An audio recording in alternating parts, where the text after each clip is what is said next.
I do not often find myself in the habit of thanking Elon Musk, but I must confess that he has done an exceptional job of demonstrating a point that a few of us have been making for years, and that is the reality that we live in an oligarchic society in which billionaires dominate not only our politics and the information we consume from media, but our government and economic lives as well.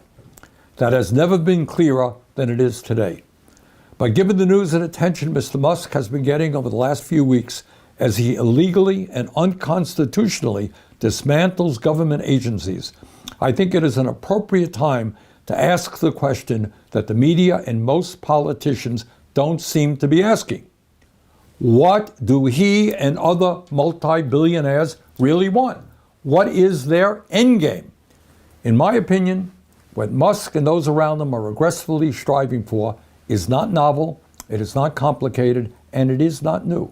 It is what ruling classes throughout history have always wanted and have always believed is theirs by right. More power, more control, and more wealth. And they don't want ordinary people, that's you, and democracy getting in their way. They want it all. Elon Musk and his fellow oligarchs believe government and laws are simply an impediment to their interests and what they are entitled to. In pre-revolutionary America, before the 1770s, the ruling class governed through a doctrine called the divine rights of kings. The belief that the King of England was an agent of God and he was not to be questioned by mere mortals. In modern times, we no longer have the divine right of kings. What we now have is an ideology being pushed by the oligarchs, which says that as very, very wealthy people, often self-made, often as the masters of revolutionary new technology, it is their absolute right to rule. In other words, these modern-day oligarchs are our kings. And it is not just power, it's incredible wealth that they have. Today, Mr. Musk is worth $402 billion. Zuckerberg is worth $252 billion. Bezos is worth $249 billion. With combined wealth of over $900 billion, these three people own more wealth than the bottom half of American society. Not surprisingly, since Trump was elected, their wealth has soared. Musk has become $138 billion richer. Zuckerberg has become $49 billion richer. And Bezos has become $28 billion richer, all since Election Day. Meanwhile, while the very rich become much richer, 60% of Americans live paycheck to paychecks. 85 million are uninsured or underinsured. 25% of seniors are trying to survive on $15,000 a year or less. 800,000 are homeless, and we have the highest rate of childhood poverty of almost any major country on earth. Do you think for 1 second that the oligarchs give a damn about working people? Trust me, they don't. Musk's decision to dismember USAID means that tens of thousands of the poorest people around the world will go hungry or die of preventable diseases. But it's not just abroad. Here in the United States, they will soon be going after the healthcare, nutrition, housing, and educational programs that protect the most vulnerable people in our country, all so that Congress can provide huge tax breaks for them and their fellow billionaires.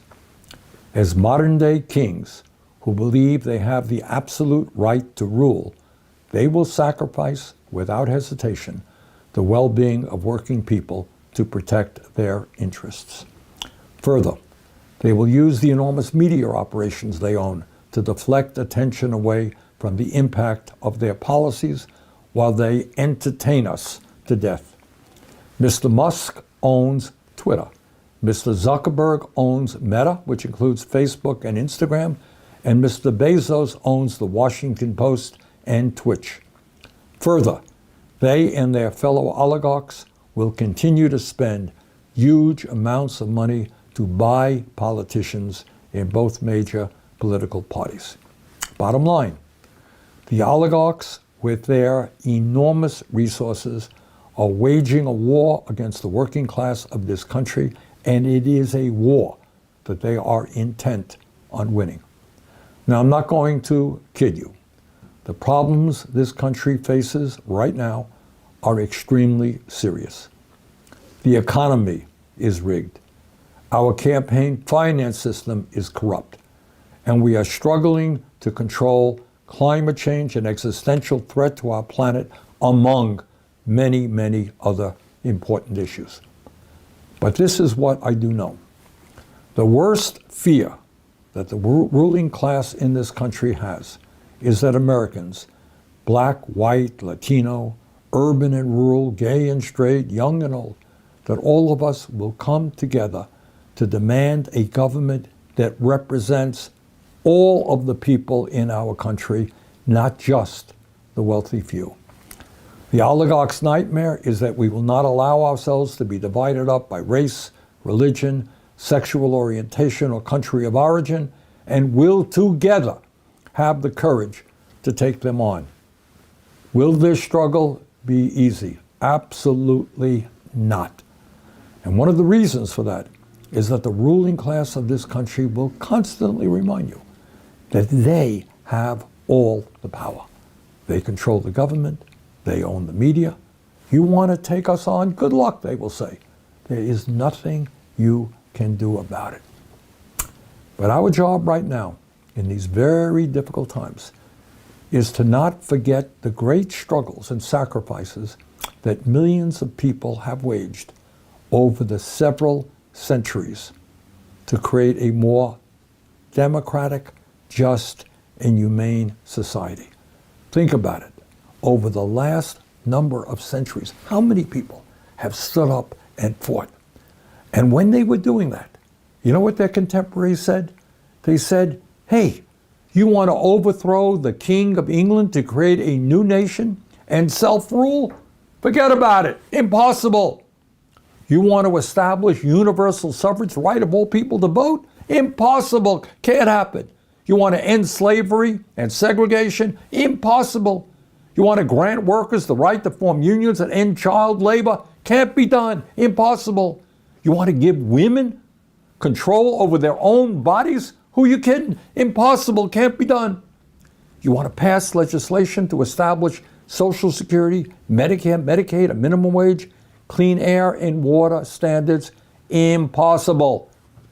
In other words, as Nelson Mandela told us, everything is impossible until it is done. In these difficult times, despair is not an option. We've got to fight back in every way we can. We have to get involved in the political process, run for office, connect with our local, state, and federal legislators, donate to candidates who will fight for the working class of this country. We have got to create new channels for communication and information sharing. We have to volunteer not just politically, but to build community locally. Whatever we can do is what we must do. Needless to say, I intend to do my part, both inside the Beltway and traveling throughout the country, to stand up for working families and to take on the oligarchy. In the days, weeks, and months ahead, I hope you will join me in that struggle. We can win, we will win, we must win. Thank you very much.